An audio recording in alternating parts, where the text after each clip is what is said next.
Kas notiek ar cilvēku, kam ir palielināts ķermeņa svars?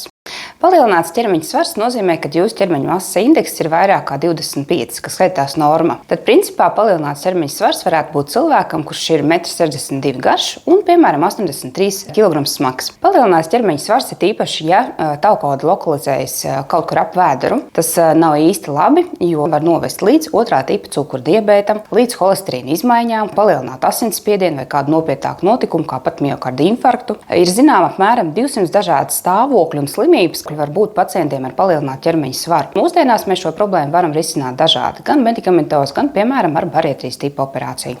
Ja cilvēks zaudē vismaz kaut tik vien kā 5% no savas sākotnēji palielinātā svara, var atrisināt jau tādas problēmas, kā, piemēram, otrā tipa cukurdibēta risku vai holesterīna rādītājus var arī uzlabot. Tā kā, ja cilvēkam ir izteikti palielināts ķermeņa svars, šajā gadījumā piemērotāk būs barietrijas tipa operācija, lai ātrāk atrisinātu visas šīs problēmas, kas ir saistītas ar aptaukošanos. Visu laiku jāatcerās, ka aptaukošanās ir hroniska saslimšana. Un kā jebkurai hroniskai saslimšanai ir nepieciešams domāt par ārstēšanu ilgtermiņā.